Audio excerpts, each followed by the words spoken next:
Hello everyone, कैसे हैं आप सभी लोग। खूब सारे लोग बढ़िया और शानदार होंगे। तो चलिए बच्चे, अपने थर्ड चैप्टर की हम लोग बात करेंगे, है ना। That is change in PSR. तो चेंज इन पीएसआर से कितने क्वेश्चन और किस तरह के क्वेश्चन इंपॉर्टेंट रहते हैं वो हम लोग डिस्कस करेंगे। और आज की वीडियो में बच्चे हम लोग रखेंगे अबाउट ऑल द थिंग्स और all the important things about the PSR, यानी चेंज इन पीएसआर। ठीक है, तो चेंज इन पीएसआर में कौन कौन सी बातें इंपॉर्टेंट हैं, किस टाइप के टॉपिक रहते हैं या टॉपिक कौन कौन से हैं। तो इन टोटल अगर मैं बात करूं तो एक वन शॉट आज की वीडियो में रहेगा।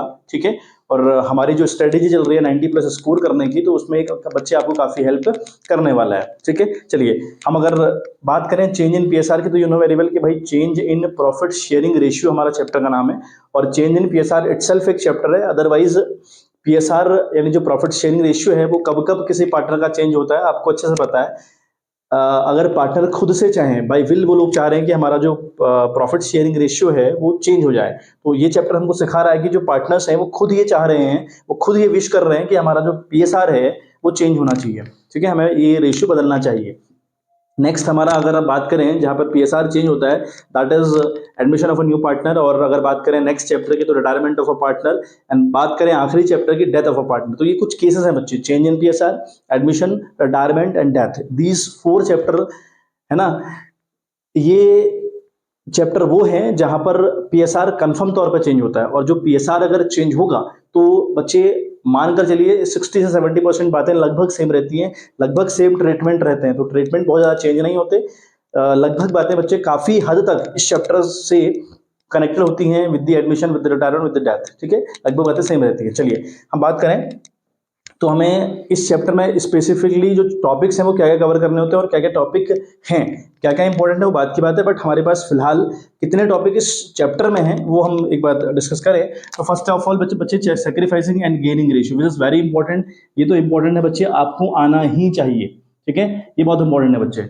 जो सैक्रिफाइसिंग रेशियो निकालना हो गया या फिर गेनिंग रेशियो किस तरीके से हम लोग निकालते हैं, उसके फॉर्मूलाज क्या क्या है, किस तरीके से वो कैलकुलेट होता है, इस चैप्टर की बात करूं, एडमिशन की बात करूं, रिटायरमेंट की बात करूं या डेथ की बात करूं, तो चारों चैप्टर में बहुत इंपॉर्टेंट है। इसके बिना बच्चे काम नहीं चलने वाला। तो ये तो आपको ड्रिल करना ही करना है और आपको अच्छे से आना चाहिए। ठीक है, चलिए हम बात करें ट्रीटमेंट ऑफ गुडविल। तो ट्रीटमेंट ऑफ गुडविल का मतलब है बच्चे, गुडविल के रिगार्डिंग इस चैप्टर में स्पेसिफिक ट्रीटमेंट होते हैं। ठीक है, सेम ट्रीटमेंट होंगे with the admission, with the retirement, with the death. Slight bit changes होंगे, सेम तो नहीं हो सकते, कुछ कुछ अंतर तो होगा। बट जो ट्रीटमेंट ऑफ गुडविल है वो यहाँ भी है, एडमिशन में भी है, रिटायरमेंट भी है और डेथ में भी है बच्चे। तो यहाँ से डायरेक्ट क्वेश्चन, है ना, जो डायरेक्ट क्वेश्चन इस चैप्टर के रिगार्डिंग पूछे जाने की जो पॉसिबिलिटी है वो बिल्कुल नील है। मतलब इस चैप्टर से बहुत कम, पहले तो मैं नील कहूंगा, रेयरेस्ट चांसेस होते हैं कि इस चैप्टर से ट्रीटमेंट ऑफ गुडविल के रिगार्डिंग, यानी गुडविल के रिगार्डिंग क्वेश्चन यहाँ से आएगा, बहुत कम चांसेस होते हैं। लेकिन आपको ये जो ट्रीटमेंट ऑफ गुडविल वाला मामला है क्लियर करना पड़ेगा।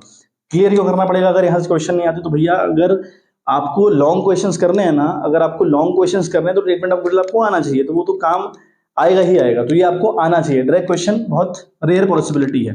ठीक है, ट्रीटमेंट ऑफ रिजर्व्स, हमारे पास अलग अलग टाइप के रिजर्व्स होते हैं, उनके ट्रीटमेंट क्या रहेंगे वो हम डिस्कस करेंगे। अगेन डायरेक्ट क्वेश्चन आते हैं कि यहाँ से बिल्कुल आते हैं, है ना। रिजर्व के रिगार्डिंग डायरेक्ट क्वेश्चन बिल्कुल आते हैं एग्जाम में, तो ये आपको अच्छे से ड्रिल करना है ना। Treatment of accumulate profit and losses आते हैं क्वेश्चन, बिल्कुल आते हैं बच्चे question. Revaluation of assets and liabilities, बिल्कुल यहाँ से क्वेश्चन आते हैं, ये भी हमको ड्रिल करना पड़ेगा। रहा आखिरी टॉपिक कैपिटल एडजस्टमेंट, जिससे क्वेश्चन नहीं आते, फॉर श्योर नहीं आते।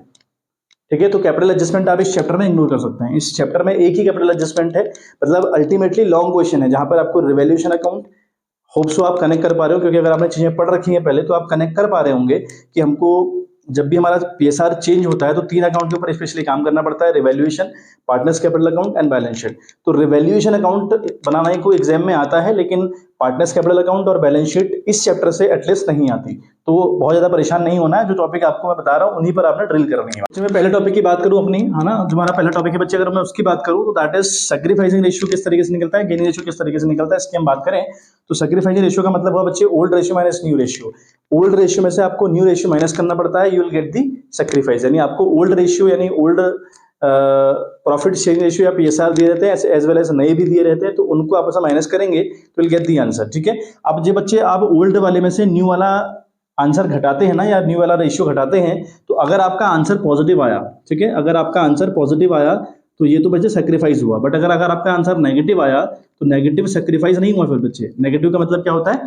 गेन। मैं आपको एक दिखा देता हूँ। जैसे अगर आपने मान लिया 5/8 था पुराना और नया है आपका 7/8, ठीक है, मान लिया ऐसे दो बल्कि हम मान ले रहे हैं कि पुराना 5/8 था, नया 7/8 है किसी ए के लिए।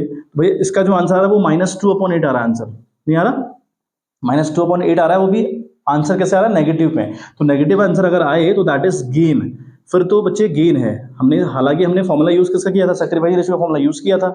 अगर इस रेशियो को यूज करने के बाद हमारा आंसर जो आने वाला है ओल्ड में से न्यू घटा के जो आंसर आएगा अगर पॉजिटिव नहीं है, नेगेटिव है, तो इसका मतलब वो क्या है बच्चे? वो फिर गेन है, सैक्रिफाइस नहीं है। अगर आंसर पॉजिटिव है तो फिर वो कंफर्म तौर पर सैक्रिफाइस है। तो ये टॉपिक बच्चे आपको ड्रिल करना है ना? ये तो बहुत अच्छे से ड्रिल करना है बच्चे। मतलब आप इस बात को बिल्कुल गांठ बांधिएगा कि ये जो टॉपिक है ये आपको बहुत तरीके से आना है बच्चे।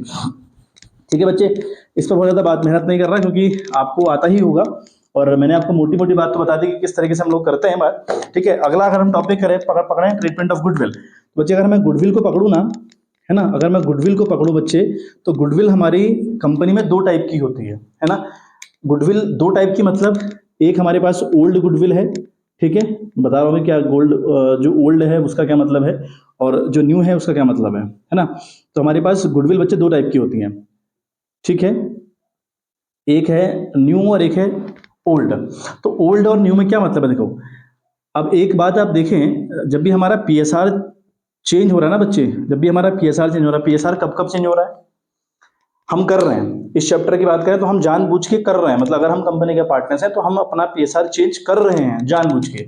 एडमिशन, रिटायरमेंट, डेथ, ये कुछ बेसिक रीजन हुए जो हमारे सिलेबस में है। हालांकि रीजन और भी होते हैं बट हमारे पास जो हमको पढ़ना है हमारे सिलेबस में कवर अप है वो ये चार बातें हैं। ठीक है, तो जब पीएसआर चेंज होता है ना बच्चे, तो जब जब आपका पीएसआर चेंज होगा आपको अपनी कंपनी की गुडविल कैलकुलेट करनी पड़ती है।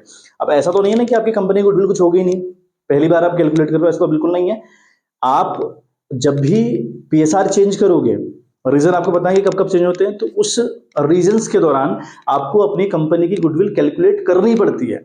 अब अगर करनी पड़ती है तो जो आप कर रहे हो calculate, that is new goodwill.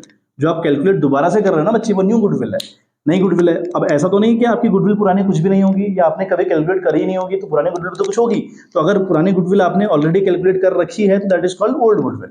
बस इतनी सी बात। अब जो ओल्ड गुडविल है ना बच्चे, इसका एक सिंपल सा और गोल्डन ट्रीटमेंट है कि भाई ये राइट ऑफ होगी। ठीक है, राइट ऑफ होने का मतलब क्या होता है? राइट ऑफ होने का मतलब है हमें ये गुडविल गायब करनी है अपनी कंपनी से। क्यों भाई? ऐसे मानकर चलिए, मेरे पास एक पुरानी गाड़ी थी ऑल्टो, है ना, उस गाड़ी में बहुत प्रॉब्लम्स क्रिएट वो गाड़ी कर रही थी, बहुत दिक्कत वो कर रही थी, मैंने उसको बेचा और नई गाड़ी ले ली। ठीक है, तो अब मैं वो पुरानी गाड़ी क्या करूंगा? बेचूंगा ना, या पुरानी गाड़ी भी रखोगे, है ना? कुछ लोग रखते हैं, वो अलग बात हुआ, बट जनरली लोग क्या करते हैं, पुरानी गाड़ी को सोल्ड आउट कर देंगे, भाई वो तो खराब है गाड़ी, उसको मैंने हटा दिया और नई नई गाड़ी लेके आ गया। सेम कहानी वही है कि भाई जो पुरानी गुडविल है उसको हटाओ कंपनी से, जो नई है उसको रखो। तो जो पुरानी है उसको राइट ऑफ करना पड़ता है, मतलब कि हटाना पड़ता है। हटाने का मतलब क्या है? ये जो गुडविल है, ये goodwill among the old partners in the old ratio distribute कर दी जाती है। डिस्ट्रीब्यूट इन द सेंस, भाई हमारी जो गुडविल है it is having debit balance. क्यों? Because it is an assets, ये कंपनी की एसेट्स है। कंपनी की जितनी भी एसेट्स होते हैं उनका डेबिट बैलेंस होता है। ठीक है, तो इसको अमंग द पार्टनर्स बांटना किस तरीके से? भाई अगर ये डेबिट है तो डेबिट वाली चीज को दोबारा डेबिट थोड़ी करोगे, भाई आप हटा रहे हो ना, खत्म कर रहे हो ना चीजों को, तो डेबिट वाली चीज को डेबिट नहीं करोगे बल्कि आप डेबिट वाली चीज को क्रेडिट करोगे और पार्टनर्स को डेबिट करोगे। तो यहां पर इसके लिए बच्चे एंट्री आती है, A capital account debit, B capital account debit to goodwill. ठीक है, ये एंट्री होती है बच्चे, A's capital account debit, B's capital account debit to goodwill. किस रेशियो में? ओल्ड रेशियो में। तो यहाँ ओल्ड रेशियो जो भी आपको गिवन होगा उस रेशियो में आप इसको बांट दिया करेंगे। ठीक है, तो ये तो पुरानी गुडविल का बच्चे ट्रीटमेंट हो गया। बात करें हम नई गुडविल का, क्या करते हैं भाई? नई गुडविल पहले तो कैलकुलेट कैसे होती है, कैलकुलेट करने के तरीके हमने पढ़े थे वैल्यूएशन ऑफ गुडविल में। ठीक है, जनरली अगर गुडविल कैलकुलेट करने को आएगी किसी भी चैप्टर में, भले चेंज इन पीएसआर हो, एडमिशन हो, रिटायरमेंट हो, डेथ हो, किसी भी चैप्टर में अगर वो कैलकुलेट करने को आएगी तो जनरली बच्चे आती है एवरेज प्रॉफिट मेथड के हिसाब से कि भैया एवरेज प्रॉफिट मेथड के हिसाब से गुडविल कैलकुलेट आपको करनी होती है लगभग तौर पे 90% केसेस में। ठीक है, अब इस नई गुडविल का ट्रीटमेंट क्या है भाई? नई गुडविल का ट्रीटमेंट ये है कि पहले तो इसको आप कैलकुलेट करोगे, जनरली कैलकुलेट करनी पड़ती है, कई बार क्वेश्चन में आपको गिवन भी रहती है, नो प्रॉब्लम, बट कई बार नहीं गिवन रहेगी, आपको निकालनी पड़ेगी। अब अगर आप मान लिया आपने गुडविल निकाली कंपनी की 10,000 रुपए, तो इस गुडविल का हम क्या करेंगे बच्चे, ये गुडविल का भी ट्रीटमेंट है भाई। जो पुरानी गुडविल है वो तो आपको राइट ऑफ करनी है। राइट ऑफ का मतलब है खत्म करनी है, पार्टनर्स डेबिट करने हैं, गुडविल को क्रेडिट करना है इन दी ओल्ड रेशियो। लेकिन जो नई गुडविल है उसका क्या करना है, ये भी है ना, ये भी अमंग द पार्टनर्स बढ़ेगी, लेकिन किस में, लेकिन ये बढ़ेगी बच्चे सेक्रीफाइसिंग, ठीक है, गेनिंग टू सेक्रीफाइस, सॉरी, ये बढ़ेगी आपकी गेनिंग, है ना, गेनिंग पार्टनर्स कैपिटल अकाउंट बच्चे डेबिट जाएगा, ठीक है, to sacrificing partners capital account credit जाएगा। ये इसका ये ट्रीटमेंट है बच्चे। जो नई गुडविल है 10,000 रुपये, जब हमने नई गुडविल कैलकुलेट करी, इसको बांटने से पहले आप निकालोगे कंपनी के जो पार्टनर्स हैं उनने कितना सेक्रीफाइस किया, कितना गेन किया, और किसने किया, बहुत इंपॉर्टेंट है ना, किसने कितना सेक्रीफाइस किया, किसने कितना गेन किया, ये आपने निकाल के रखा। फिर जिस बंदे ने गेन किया है ना, लेट्स सपोज यहाँ कंपनी में दो पार्टनर है, ए और बी, तो ए ने 1/5 मान लिया सेक्रीफाइस किया, और बी ने मान लिया 1/5 गेन किया, ठीक है। अब दोनों का आंसर 1/5 क्यों आया भाई, एक जितना सेक्रीफाइस करेगा बी उतना ही गेन करेगा, ये कन्फर्म है बच्चे, हाँ, ये बात कन्फर्म है, हाँ, अलग अलग आंसर्स नहीं आते। तो ए ने सेक्रीफाइस किया 1/5, बी ने सॉरी गेन किया 1/5।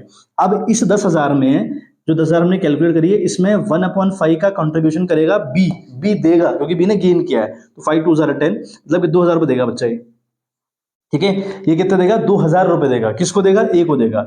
तो अब यहाँ पर एंट्री अगर इस एग्जांपल के मुताबिक हम देखें तो हम करेंगे B's capital account debit because it is a gaining partner, तो B's capital account debit with ₹2,000 and to A's capital account because it is a sacrificing partner, ये क्रेडिट जाएगा विद ₹2,000। तो बच्चे ये ट्रीटमेंट हो गया नई गुडविल का। होप सो क्लियर हो गया होगा, अगर स्क्रीनशॉट लेना चाहें तो ले लीजिए, मैं फिर अगले टॉपिक के ऊपर बात करूंगा।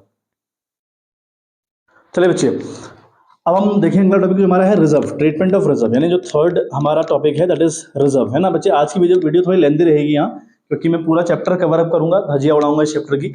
मतलब आपको बेसिक बातें सारी पता होनी चाहिए, और वही इंपॉर्टेंट है बच्चे। क्वेश्चन आप कहाँ से कितना आता है मैं आपको बताऊंगा, क्वेश्चन किस तरीके के आते हैं मैं आपको लेकर आऊंगा क्वेश्चन, आप बिल्कुल निश्चिंत रहिए। लेकिन जितनी बेसिक बातें मैं आपको बता रहा हूँ ना बच्चे, ये तो पता होनी चाहिए, इनके बिना काम नहीं चलने वाला, ठीक है। क्वेश्चन कहाँ से आएगा मैंने आपको बता दिया हल्का फुल्का, लेकिन इंपॉर्टेंट बच्चे ये है कि हमारे टॉपिक तो क्लियर हुई, क्योंकि टॉपिक हर जगह काम आएंगे, हम स्किप नहीं कर सकते अभी, ठीक है। जिनको स्किप करना हो बता दूंगा भैया इसको स्किप करो। रिजर्व की बात करें तो हमारे पास बच्चे 2-3 रिजर्व, या हम कहें 4 रिजर्व। तो जी आर मतलब जनरल रिजर्व है, मैं बहुत शॉर्ट में लिख रहा हूँ। कंटीजेंसी रिजर्व हमारे पास होता है ना, कंटीजेंसी रिजर्व है। और WCR हमारे पास है, वर्कमैन कंपनसेशन रिजर्व हमारे पास है। IFR यानी इन्वेस्टमेंट फ्लक्चुएशन रिजर्व हमारे पास है। तो इतने बच्चे रिजर्व होते हैं कंपनी के पास। रिजर्व और भी है, बहुत सारे रिजर्व्स होते हैं, बट हम बात करें फिलहाल हमारे सिलेबस में, इस बुक में जो पार्टनरशिप वाली बुक हम पढ़ रहे हैं, इस बुक में हमारे पास 4 रिजर्व होंगे, general reserve, contingency reserve, workman compensation reserve और इन्वेस्टमेंट फ्लक्चुएशन रिजर्व। ये हमारे पास रिजर्व हैं जिनके ट्रीटमेंट हमको करने पड़ते हैं। अब बच्चे इनके जो मोटे मोटे ट्रीटमेंट है, मैं बता रहा हूँ, इनके जो मोटे मोटे ट्रीटमेंट है, अंदर अंदर कुछ कहानी है इनमें, लेकिन इन सबके जो मोटे मोटे ट्रीटमेंट बच्चे वो ये हैं कि जब भी आपका PSR चेंज हो, जब भी आपका PSR चेंज हो, PSR कब कब चेंज होता है बच्चे, आप खुद से करते हो। इस चैप्टर की बात करें तो खुद से कर रहे हो, एडमिशन, रिटायरमेंट, डेथ, है ना, ये कुछ चैप्टर हैं जहां पर आपका PSR चेंज होता है। तो जब भी आपका PSR चेंज होगा तो ये सारे reserve among the old partners in the old ratio बांट दिए जाएंगे, है ना। ओल्ड कौन है यहाँ पर, जब चेंज इन PSR की बात करें तो सारे के सारे पार्टनर ओल्ड हैं। बात करें एडमिशन की तो जो बंदा नया आ रहा है ना वो थोड़ी ओल्ड है, जो लोग पुराने वहां पर हैं वो सारे के सारे ओल्ड हैं। बात करें रिटायरमेंट के सारे ओल्ड हैं, बात करें डेथ की सारे ओल्ड हैं, ठीक है। तो एक जरा सा कॉन्सेप्ट ये हो गया कि हमारा एडमिशन वाले में ओल्ड कहने के लिए जो पुराने हैं वो हैं ओल्ड, जो नया आ रहा है उसका कोई रोल नहीं होगा, उसको तो बिल्कुल आउट करिएगा, ठीक है। लेकिन इस चैप्टर में सब में बटेगा, मतलब जितने भी पार्टनर्स कंपनी के सब में बटेगा। तो जब भी PSR चेंज हो ये सब में बढ़ जाता है ना, ये सब में बढ़ जाएगा ओल्ड पार्टनर्स के मध्य इन दी ओल्ड रेशियो, ठीक है। मैंने आपको ओल्ड बता दी कि ओल्ड यहाँ सारे लोग हैं, एडमिशन में जो बंदा आ रहा है उसको छोड़ के सबको बटेगा, रिटायरमेंट में सबको बटेगा, डेथ में सबको बटेगा। अच्छा, ये तो मोटा मोटा ट्रीटमेंट हो गया, ठीक है। लेकिन हम अगर स्पेसिफिकली बात करें जनरल रिजर्व और कंटीजेंसी रिजर्व की, सबसे पहले मैं इनकी बात कर रहा हूँ। ये जो दो रिजर्व है ना बच्चे, इनके रिगार्डिंग 2 ट्रीटमेंट है। आप दोनों ट्रीटमेंट बहुत ध्यान सुनिएगा, इनसे क्वेश्चन बहुत ज्यादा आते हैं एडजस्टमेंट के फॉर्म में। अब एडजस्टमेंट के फॉर्म में कैसे क्वेश्चन आता है मैं आपको बताऊंगा, है ना। आपके लिए क्वेश्चंस तैयार करे गए हैं, 7-8 क्वेश्चन तैयार हैं और बहुत इंपॉर्टेंट क्वेश्चन है। तो बट जो टॉपिक ड्रिल है, जो टॉपिक की कहानी है वो कहाँ से आएगी मैं आपको बताता हूँ। जनरल रिजर्व और कंटीजेंसी रिजर्व के रिगार्डिंग 2019 में क्वेश्चन आप देखिएगा, CBSE के पेपर आप देखिएगा, जो पेपर उसने करवाए थे 3rd सेट में जनरल रिजर्व और कंटीजेंसी रिजर्व के रिगार्डिंग एक क्वेश्चन आया है 2019 में, ठीक है। और सैंपल में कई बार आपको देखने को मिल जाएगा, आता है बच्चे क्वेश्चन। तो जनरल रिजर्व और कंटीजेंसी रिजर्व की अगर हम बात करें तो इसकी कहानी क्या है बच्चे, ये among the old partners in the old ratio बांट दिया जाता है जब आपका पीएसआर चेंज होता है, ठीक है। ये तो गोल्डन ट्रीटमेंट हो गया कि भाई जनरल रिजर्व और contingency reserve among the old partners in the old ratio बांट दिया जाएगा, ठीक है। जैसे अगर हमारे यहाँ ए और बी दो पार्टनर्स हैं, इनका रेशियो 3:5 है, तो जितना भी हमारे पास कंटीजेंसी रिजर्व और जनरल रिजर्व होगा वो 3/8 और 5/8 में बांट दिया जाएगा, कोई दिक्कत नहीं है। लेकिन बच्चे ये तो पहला ट्रीटमेंट हो गया जो गोल्डन ट्रीटमेंट था। जो गोल्डन ट्रीटमेंट था वो तो मैंने आपको बता दिया कि भाई among the partners sorry in the old ratio ये क्या करा जाएगा बच्चे, बांट दिया जाएगा, ठीक है बच्चे। अगर लिखा हो क्वेश्चन में कि ये कंटीजेंसी रिजर्व और general reserve among the old partners नहीं बांटना है, ठीक है, क्या लैंग्वेज लिख रहेगी कि भाई these ratio will be not distributed among the partners, या these reserve will be shown in the new balance sheet as it is. मतलब ये जो जनरल रिजर्व और कंटीजेंसी रिजर्व है अमंग द पार्टनर्स ना बांट के नई वाली बैलेंस शीट में एज इट इज दिखाई जाएंगे। क्या मतलब हुआ इसका, जब आपका पीएसआर चेंज होता है ना बच्चे, तो पीएसआर जब आपका चेंज होगा तो आपको 3 अकाउंट खोलने होते हैं, रिवैल्यूएशन अकाउंट मतलब मोटे तौर पर पार्टनर्स कैपिटल अकाउंट और बैलेंस शीट। मतलब कहीं ना कहीं जब भी आपका पीएसआर चेंज होगा तो आपकी कंपनी की जो पुरानी बैलेंस शीट है उसकी कोई वर्थ नहीं है, आप दोबारा से नई वाली बैलेंस शीट या न्यू बैलेंस शीट क्रिएट करोगे, बनाओगे, ठीक है। तो उस बैलेंस शीट में जनरल रिजर्व और contingency reserve as it is दिखाने हैं। फॉर एग्जाम्पल इसका बैलेंस है 5,000 रुपए और इसका बैलेंस है 20,000 रुपए, ये आपके पुरानी वैल्यूज हैं। तो ये जो रिजर्व है ना बच्चे, वरना तो बांट देने चाहिए। मैं क्या कह रहा हूँ कि ये जो रिजर्व हैं कंटीजेंसी और जनरल रिजर्व स्पेसिफिकली, तो इनको among the old partners in the old ratio बांट दो जब भी आपका पीएसआर चेंज होगा। लेकिन अगर क्वेश्चन बोल रहा है कि इनको अमंग द पार्टनर्स नहीं बांटना है, नई बैलेंस शीट में एज इट इज दिखाना है, तो ये एडजस्टमेंट हो गया। ये क्या हो गया, अब एडजस्टमेंट की कहानी आ गई। अब क्या करेंगे बच्चे, अब हम क्या करेंगे ना बच्चे, ठीक है, देखो पहले हम जब बांटते हैं ना अमंग द पार्टनर्स, हम जब इसको बांट देते हैं, क्वेश्चन ने ऐसा नहीं लिखा है कि इसको दोबारा दिखाना है नई बैलेंस शीट, ऐसा कुछ नहीं लिखा है, पीएसआर सिर्फ चेंज हो रहा है, तो हम क्या करते हैं बांट देते हैं। तो बांट देने की एंट्री क्या होगी, जनरल रिजर्व अकाउंट आप डेबिट करोगे, जनरल रिजर्व को आप डेबिट करोगे to A to B to C, है ना। मतलब अगर दो पार्टनर है to A to B to C, अगर 3 पार्टनर है इस तरीके से जनरल रिजर्व अकाउंट डेबिट या contingency reserve account debit to A's capital to B's capital to C's capital.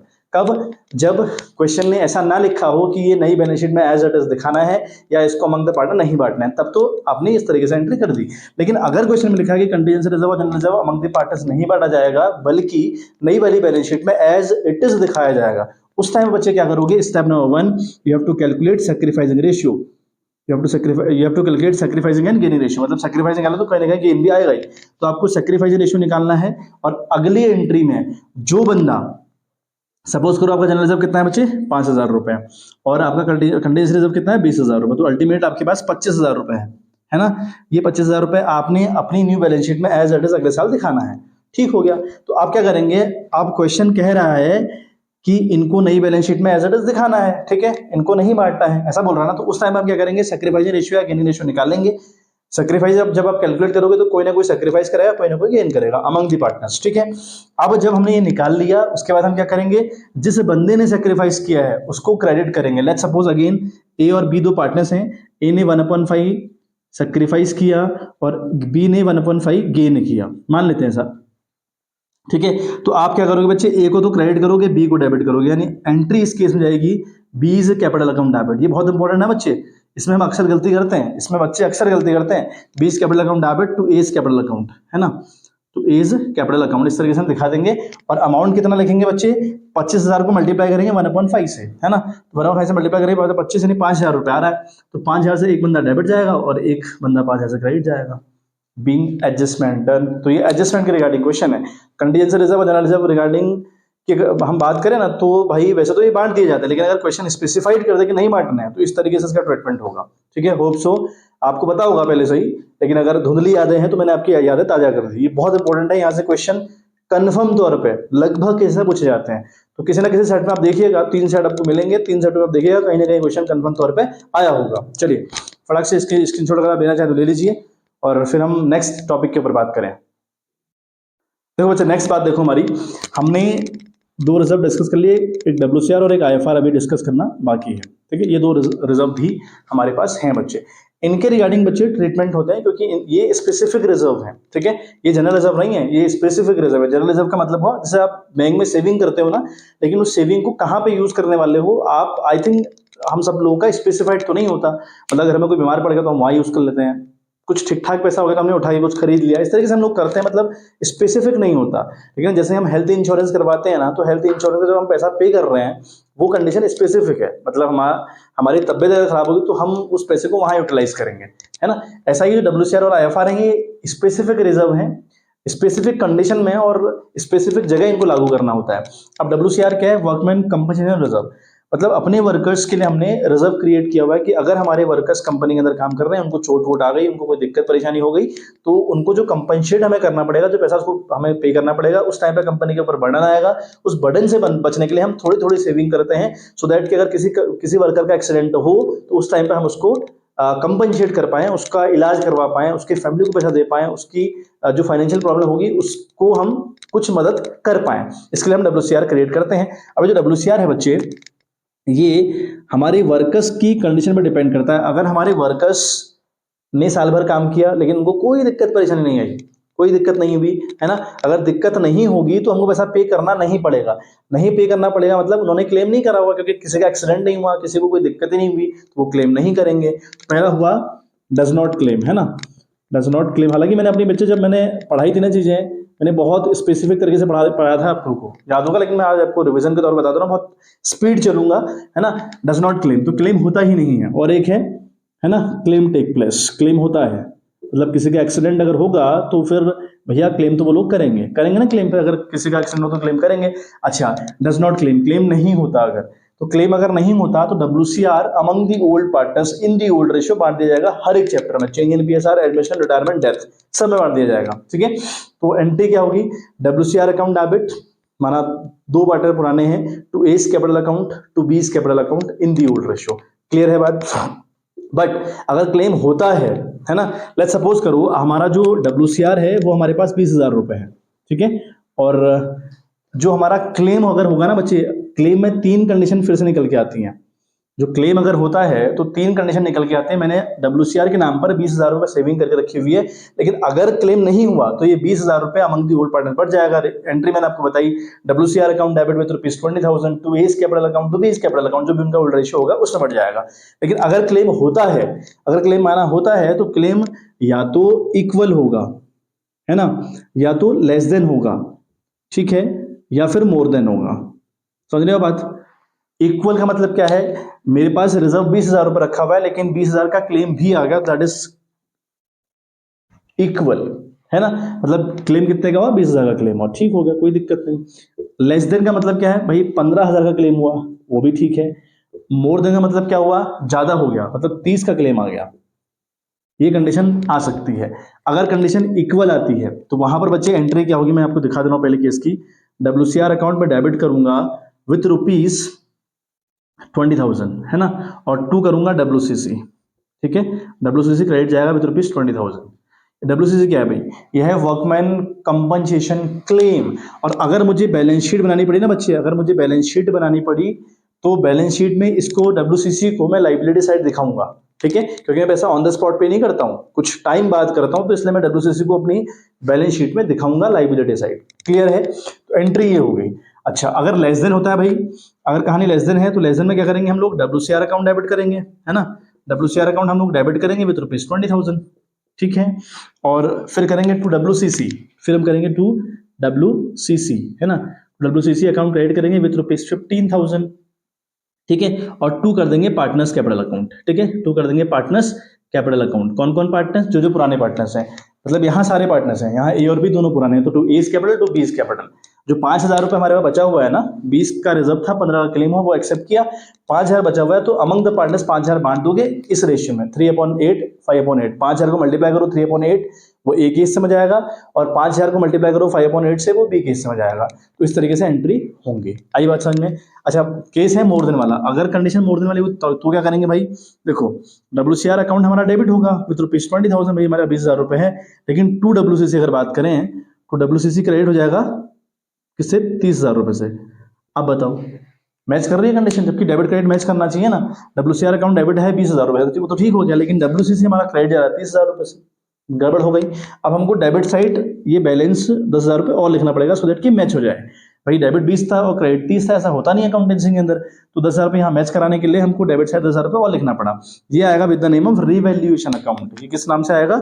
Revaluation account के नाम से। तो ये रिवैल्यूएशन अकाउंट के नाम से आएगा बच्चे, ठीक है। तो ये लॉस हुआ हमारी कंपनी को, है ना। और अगर हमारी कंपनी को लॉस होता है ना, कभी भी हमारा पीएसआर चेंज हो और पीएसआर के चेंज होने से किसी भी चीज में लॉस या प्रॉफिट हो, किसी भी चीज में लॉस या प्रॉफिट हो, उसको रिकॉर्ड करोगे थ्रू द रिवैल्यूएशन अकाउंट। अगर किसी भी चीज से लॉस होगी तो रिवैल्यूएशन अकाउंट डेबिट जाएगा, अगर किसी भी चीज से प्रॉफिट होगा तो रिवैल्यूएशन अकाउंट क्रेडिट जाएगा। क्लियर है बात? चलिए, तो ये हमने एंट्री करी। अब जो लॉस है, ये 10,000 की जो लॉस है, ये अमंग दी पार्टनर्स बांट दी जाएगी। अब लॉस बांटने का मतलब क्या है?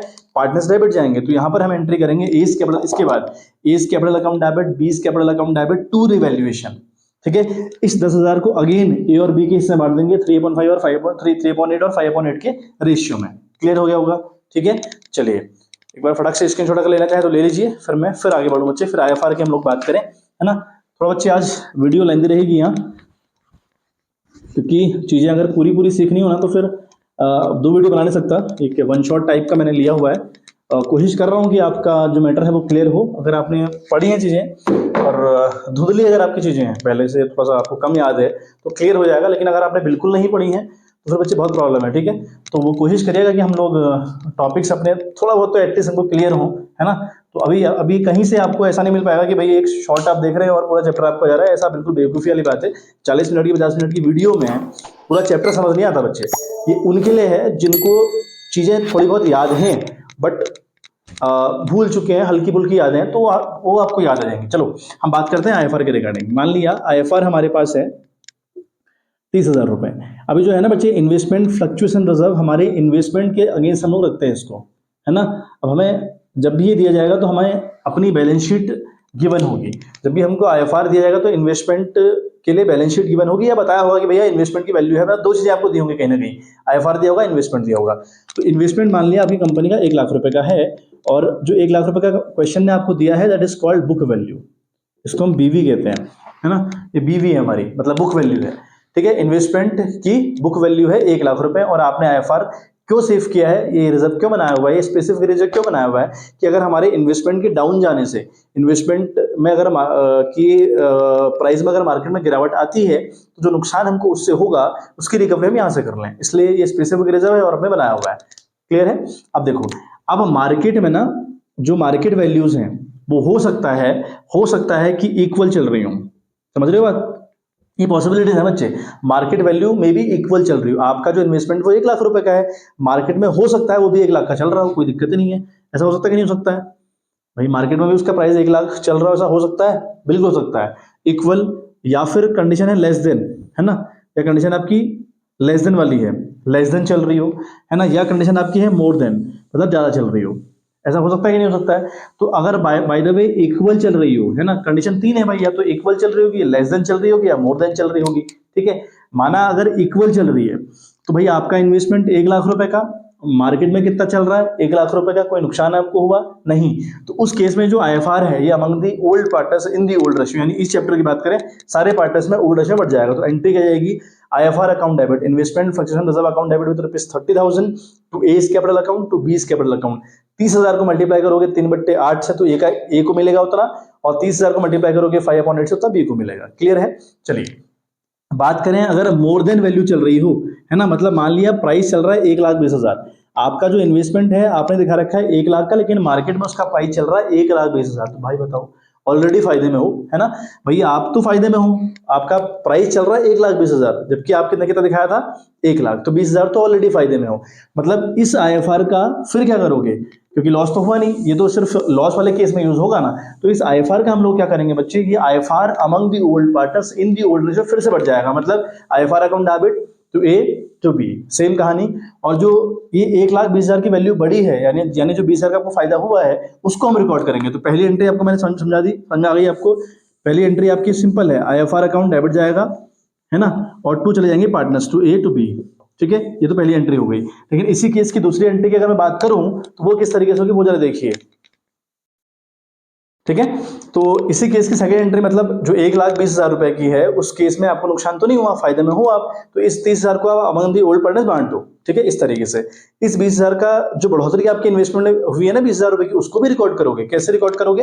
देखो, आप लिखोगे इन्वेस्टमेंट अकाउंट डेबिट, अगली एंट्री यहाँ है बच्चे, इन्वेस्टमेंट अकाउंट आप डेबिट करिएगा विद ₹20,000।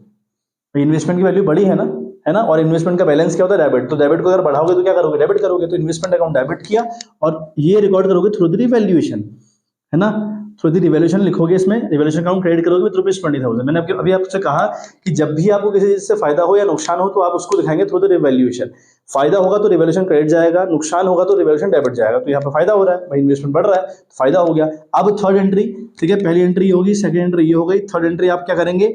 इस रिवैल्यूएशन के प्रॉफिट को अमंग द पार्टनर्स बांट देंगे। अगेन एंट्री होगी revaluation account debit with ₹20,000 to A's capital account to B's capital account. इस 20,000 को बांटिए 3/8 और 5/8 में। ठीक है, ये है कंडीशन बच्चे किसकी? मोर देन वाले की। अच्छा, कंडीशन लेस देन की देखते हैं कि लेस देन वाली कंडीशन में क्या होगा। ठीक है बच्चे, आगे होगा इतना समझ में। हम तीसरा केस देख रहे हैं, अगर हमारी वैल्यू लेस चलेगी मार्केट में, लेस कितनी लेस, है ना। एक केस है, मान लिया प्राइस चल रहा है मार्केट में 90,000, लेस है कहानी, और मान लिया मार्केट में प्राइस चल रहा है बच्चे, ठीक है, 70,000, मान लिया मार्केट में प्राइस चल रहा है 60,000। तो ये बच्चे लेस देन की कहानी है। मतलब लेस देन का मतलब क्या हुआ भाई? लेस मतलब आपका इन्वेस्टमेंट 1,00,000 रुपए का, तो कितना भी लेस हो सकता है मार्केट में। मैंने 3 पॉसिबिलिटीज खगाल के लाया हूं। 90 की जब चल रही है तो हमको 10 का नुकसान हो रहा है, हाँ या ना भाई? जब हमने इन्वेस्टमेंट 1,00,000 का दिखाया हुआ है लेकिन मार्केट में वो कितना चल रहा है? 90,000 का चल रहा है, चल रहा 90,000 का, तो मुझे कितने का नुकसान? 10 का नुकसान। तो 10 का नुकसान यहां से रिकवर कर सकता हूँ क्या? बिल्कुल। 30,000 रिजर्व है मेरे पास, तो 10 की रिकवरी करूँ, 20 अमंग द पार्टनर्स बांट दूं, बहुत बढ़िया। 70 का अगर चल रहा हूं तो मुझे 30 का नुकसान, है ना, तो 30 का नुकसान रिकवर कर सकता हूँ क्या? बिल्कुल कर सकता हूँ, लेकिन पार्टनर्स में कुछ नहीं बांटूंगा। अगर 60 चल रही हो वैल्यू, है ना, तो मतलब 40 का नुकसान। अब यहाँ गड़बड़ हो गई, तो यहाँ पर क्या है, 30 तो यहाँ से रिकवर हो जाएगा, लेकिन 10 नहीं हो रहा, तो 10 पार्टनर से रिकवर करूंगा। तो जो लेस देन वैल्यू चल रही है उससे जो नुकसान हो रहा है वो यहाँ से आराम से रिकवर हो जा रहा है ना, या नहीं हो पा रहा है। तो ये कंडीशन है 3। ठीक है, नुकसान कितना हुआ? कम हुआ, मतलब 10 का नुकसान हुआ, 20 बच रहा है, तो अमंग द पार्टनर बढ़ जाएगा। तो पहले वाली की एंट्री देखो जरा। ठीक है, पहले वाले की एंट्री हम क्या करेंगे? IFR अकाउंट डेबिट, हम लोग लिखेंगे IFR अकाउंट डेबिट विथ ₹30,000 है, ठीक है। और टू इन्वेस्टमेंट, हमारा इन्वेस्टमेंट की वैल्यू डाउन चली गई अब, ठीक है, टू इन्वेस्टमेंट एक क्रेडिट चला जाएगा विथ ₹10,000, क्योंकि हमारा जो इन्वेस्टमेंट है वो 10,000 से गिर चुका है। इन्वेस्टमेंट का बैलेंस अपने आप में डेबिट होता है, लेकिन आप जब उसको गिराएंगे तो क्रेडिट करेंगे। तो इन्वेस्टमेंट लिखा आपने, और टू ए और टू बी, इन दोनों में बाकी जो बचा हुआ 20,000 है वो बांट देंगे। ठीक है, ठीक है बच्चे। अच्छा, अगर माना वैल्यू 70 चल रही है तो आप क्या लिखेंगे? IFR account debit with ₹30,000 to investment भी आप लिख देंगे बच्चे 30,000 रुपया। उस केस में आप लिख देंगे टू इन्वेस्टमेंट 30,000 रुपये। आ रही बात समझ में? पार्टनर्स के मध्य कोई पैसा नहीं बटेगा। ठीक, अगला वाला जो केस है, तो IFR अकाउंट डेबिट करेंगे विद ₹30,000, लेकिन टू इन्वेस्टमेंट करेंगे आप 40,000। उस केस में तो भैया आपका इन्वेस्टमेंट 40 से डाउन चला गया। अब 10,000 की आपको दिख रही होगी भैया कमी पड़ रही है, 10,000 की डेबिट साइड पड़ रही है, तो इस 10,000 को आप रिकॉर्ड करेंगे थ्रू दी रिवैल्यूएशन। अभी समझ में आ गया होगा। यहाँ पे लिखेंगे revaluation account debit with ₹10,000 to investment 40, IFR account debit जाएगा 30,000 पैसे। तो इस तरीके से एंट्री होगी। फिर जो 10,000 का लॉस है ये फ्रॉम द पार्टनर्स रिकवर किया जाएगा, वहां पर पार्टनर्स A और B दोनों डेबिट जाएंगे और ये रिवैल्यूएशन क्रेडिट जाएगा। तो ये बच्चे कंडीशन रहती है इन्वेस्टमेंट फ्लक्चुएशन रिजर्व के रिगार्डिंग। ठीक है, चलिए हम अगर अगली बात करें तो अगला हमारा जो केस होगा वो बच्चे क्या है ना, अगला हमारा जो केस है बच्चे वो है रिगार्डिंग दी, ठीक है, रिगार्डिंग दी एक्यूमुलेट प्रॉफिट और एक्यूमुलेट लॉस। अब एक्यूमुलेट प्रॉफिट और एक्यूमुलेट लॉस क्या होते हैं? ऐसे प्रॉफिट या ऐसे लॉस जो बांटे नहीं गए हैं, है ना, ऐसे प्रॉफिट या ऐसे लॉस जो अमंग दी पार्टनर्स नहीं बांटे गए हैं, वो ये क्या होते हैं बच्चे? ठीक है, देखो, अगर ये एक्यूमुलेट प्रॉफिट और एक्यूमुलेट लॉस आपको क्वेश्चन में गिवन है तो यहाँ पे बहुत सिंपल सा ट्रीटमेंट है बच्चे। क्या करोगे इन एक्यूमुलेट प्रॉफिट और एक्यूमुलेट लॉस का? Among the old partners in the old ratio बांट दोगे जब भी चेंज होगा PSR। एक केस, ठीक है। दूसरा केस, अगर क्वेश्चन कहते हैं कि एक्यूमुलेट प्रॉफिट और एक्यूमुलेट लॉस नहीं बांटते हैं, एज इट इज नई बैलेंस शीट में दिखाने, तो मतलब क्वेश्चन बात कर रहा है एडजस्टमेंट की। मतलब क्वेश्चन किसकी बात कर रहा है? एडजस्टमेंट की बात कर रहा है क्वेश्चन। यहाँ पर क्वेश्चन एडजस्टमेंट की बात कर रहा है, तो अगेन एडजस्टमेंट वाली एंट्रीज माननी पड़ेंगी। जो बंदा सेक्रीफाइस करेगा वो क्रेडिट जाएगा, जो गेन करेगा वो डेबिट जाएगा। ठीक है, एक्यूमुलेट प्रॉफिट और एक्यूमुलेट लॉस के रिगार्डिंग आपको एक बात याद रखनी है बच्चे, आपको बहुत सारी चीजों से लॉस हो रही होगी, बहुत सारी चीजों से प्रॉफिट हो रहा होगा, है ना। मतलब देखो आप प्रॉफिट में आपके क्या क्या प्रॉफिट दे रखे हैं, एक्यूमुलेट प्रॉफिट क्या क्या आपको दे रखे हैं वो देखिए, एक्यूमुलेट लॉस आपको देखो क्या क्या दे रखे हैं। अगर क्वेश्चन कुछ नहीं कहे इनके रिगार्डिंग तो among the old partners in the old बांट दो, लेकिन अगर क्वेश्चन कहे कि इनको नहीं बांटना है, इनको एज इट इज दिखाना है, तो मैंने आपको बताया कि एडजस्टमेंट करना पड़ेगा। एडजस्टमेंट मतलब हुआ जो बंदा सेक्रीफाइस करेगा उसको क्रेडिट करेंगे, जो गेन करेगा वो डेबिट उसको डेबिट करेंगे, ठीक है। चलिए हम बात करते हैं revaluation of assets and liabilities के बारे में। तो भाई ये आपका बिल्कुल सही बताया कि भाई हम जब भी अपनी पीएसआर चेंज होने की बात करें, वो चाहे एडमिशन हो, रिटायरमेंट हो, डेथ हो या ये चैप्टर खुद हो, तो जब हमारा पीएसआर चेंज होता है तो हमें अपनी एसेट्स और लाइबिलिटी की रिवैल्यू करनी पड़ती है, उनको दोबारा काउंट करना पड़ता है। तो जो हमारी एसेट्स है ना बच्चे, जो हमारी एसेट्स हैं और जो हमारी लाइबिलिटीज हैं, जो हमारी एसेट्स हैं जो हमारी लाइबिलिटीज हैं, उनमें क्या होता है बच्चे, या तो हमारी एसेट्स बढ़ रही होती हैं, प्लस हो रही होती हैं, या फिर वो घट रही होती हैं, मतलब माइनस हो रही होती हैं, या हमारी लाइबिलिटी प्लस हो रही है, या फिर घट रही होती है, या फिर नो इम्पैक्ट। नो इम्पैक्ट का तो हमें कुछ करना ही नहीं है, अगर कुछ ना बदलाव हो तो फिर तो हमारे लिए किसी चीज के लायक ही नहीं, वो हमारे काम का ही नहीं है। बट अगर हमारी एसेट्स में बढ़ोतरी हो या गिरावट हो, हमारी लाइबिलिटीज में बढ़ोतरी हो या फिर गिरावट हो, तो यहाँ इस बात का इम्पैक्ट पड़ता है। और एसेट्स के बढ़ने से हमको बच्चे प्रॉफिट होता है ना। तो अगर हमारी किसी एसेट्स की वैल्यू बढ़ जाएगी प्रॉफिट हो जाएगा ना हम लोग को, और अगर एसेट्स की वैल्यू गिरती है तो हमको लॉस होता है। पता है आप लोग को ऐसा? बिल्कुल। अगर हमारी लाइबिलिटी की वैल्यू बढ़ती है ना तो बच्चे लॉस होता है ना, लॉस नहीं होता। अगर मेरी देनदारियां बढ़ जाएं, मतलब अगर मैंने बैंक से लोन लिया था 1 लाख रुपए, अचानक से ऐसे स्कीम आ जाएगी भैया वो 1,20,000 हो गया, तो फिर तो नुकसान हो गया ना 20,000 रुपए का। तो लाइबिलिटी जब बढ़ती है तो नुकसान होता है, और जो लाइबिलिटीज डिक्रीज होती हैं उनसे आपका प्रॉफिट होता है ना। मैंने किसी का देना था 1,000 रुपए, बंदा कह रहा कि मत देना मेरे 1,000 रुपए, कोई दिक्कत नहीं है, तो फिर मेरा तो फायदा हो गया ना बच्चे। तो ये जो प्रॉफिट और ये जो लॉसेस हैं थ्रू दी रिवैल्यूएशन, मतलब जब मैंने एसेट्स और लाइबिलिटी को रिवैल्यू किया तो जो मुझे नुकसान और फायदा अल्टीमेटली हो रहा है, मैं इन सबको रिकॉर्ड करूंगा into an account, that is revaluation account, है ना। रिवैल्यूएशन अकाउंट के थ्रू या इस नाम के थ्रू इनको मैं रिकॉर्ड करने का काम करूंगा। और ये अकाउंट खुद में नॉमिनल अकाउंट है, ये खुद को तब तब डेबिट करेगा जब जब इसको लॉस होगी, है ना। डेबिट कब करेगा? जब इसको लॉस होगी, ठीक है। और खुद को क्रेडिट करेगा, मतलब कि कब करेगा? जब जब इसको फायदा होगा, ठीक है। ये अकाउंट खुद को डेबिट तब तब करता है जब जब लॉस होती है, और खुद को क्रेडिट तब तब करता है जब जब इसको प्रॉफिट होता है, ठीक है। तो फायदा कब कब होता है बच्चे इसको? एसेट्स के बढ़ने में और लाइबिलिटी के घटने में ना। रिवैल्यूएशन अकाउंट खुद को डेबिट तब करेगा जब लॉस होगी, है ना, और क्रेडिट तब करेगा जब प्रॉफिट होगा। तो लॉस कब होती है बच्चे? हम पहले बात करते हैं लॉस कब होती है। एसेट्स की वैल्यू जब घटती है तो लॉस होती है, और लाइबिलिटीज की वैल्यू जब बढ़ती है तो लॉस होती है। तो इन दोनों केस में खुद को डेबिट करेगा, तो उस केस में करेगा revaluation account debit to assets to liabilities. ये तो हो गई लॉस की एंट्री। प्रॉफिट कब कब होता है बच्चे इसको? प्रॉफिट होता है जब इसकी लाइबिलिटी घटती है और एसेट्स बढ़ती हैं। तो जब इसको प्रॉफिट होता है ना तो ये खुद को क्रेडिट करता है, तो खुद को क्रेडिट करेगा, जिनसे फायदा होगा उनको डेबिट करेगा। तो assets account debit, liabilities account debit, और टू करेगा रिवैल्यूएशन, खुद को क्रेडिट तब करेगा। तो ये इसके रिगार्डिंग एंट्रीज होती है बच्चे, है ना। और यहां से क्वेश्चन लगभग तौर पर आते ही आते हैं बच्चे, और लेकिन जो क्वेश्चन यहाँ से भी बनते हैं ना बच्चे, वो लगभग बनते हैं एडजस्टमेंट के रिगार्डिंग। तो एडजस्टमेंट के रिगार्डिंग भी हम क्वेश्चन देख लेंगे कि किस तरीके से बनते हैं। तो बच्चे ये पूरा हमारा मामला था, और मैंने आपको बताया कि एडजस्टमेंट ऑफ कैपिटल तो आता ही नहीं है। एडजस्टमेंट कैपिटल तो एग्जाम में कंफर्म तौर पर आता ही नहीं है, लेकिन ये जो रिवैल्यूएशन है इसकी जो एंट्रीज मैंने आपको बताई, एंट्री तो मैंने आपको क्या बताई, मैंने मोटे मोटे तौर पर आपको एंट्री बताई, सिर्फ आपको याद दिलाई, धुंधली यादें जो आपकी हैं वो ताजा करी, पूरा पॉसिबल नहीं है, ठीक है। तो revaluation of assets and liabilities की बात करूं तो वहां से जो क्वेश्चन बनते हैं बच्चे वो एंट्री के रिगार्डिंग ज्यादातर बनते हैं कि भैया एंट्री आप इनकी करो, और एंट्री के साथ साथ रिवैल्यूएशन अकाउंट भी बनाने को आता है। तो मैं आपको क्वेश्चन करवाऊंगा तो मोर क्लियरिटी वहां पर आपकी आ जाएगी, बट आपको हल्का सा याद होना चाहिए, ठीक है। तो ये और इसके रिगार्डिंग एडजस्टमेंट, मतलब आप देखेंगे कि एडजस्टमेंट की रिगार्डिंग कहानी है, मतलब आपकी जब एसेट्स बढ़ती हैं या घटती हैं तो उनको आप through the revaluation account record करते हो, दिखाते हो, है ना। लेकिन क्वेश्चन आपसे बोल देगा कि मैं ना भैया ऐसा मत करना, अगर हमारी एसेट्स की वैल्यू बढ़ रही है तो उस बढ़ी हुई वैल्यू को हमने रिप्रेजेंट नहीं करना है। मतलब कैसे? मान लिया ना आपके पास एक मशीन है, उस मशीन की वैल्यू 1,00,000 रुपए है पहले, और अभी उसकी वैल्यू माना 1,20,000 रुपए हो गई है।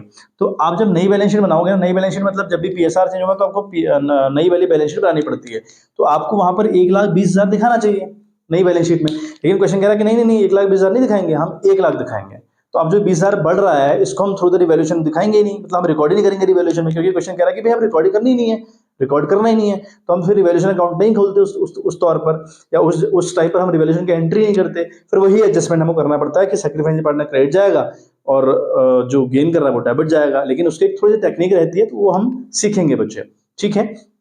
तो ये अल्टीमेट हमारे बच्चे जो टॉपिक थे उनके ऊपर हल्का सा जिक्र था, और स्पेशली आपको बताने की कोशिश थी कि कहाँ कहाँ से क्वेश्चन आपके इंपॉर्टेंट रहे, कहाँ कहाँ से क्वेश्चन आते हैं, ठीक है बच्चे। चलिए आज के लिए बच्चे इतना ही, और कल से हम लोग क्वेश्चन प्रैक्टिस करते हैं। तब तक के लिए bye bye, have a good day.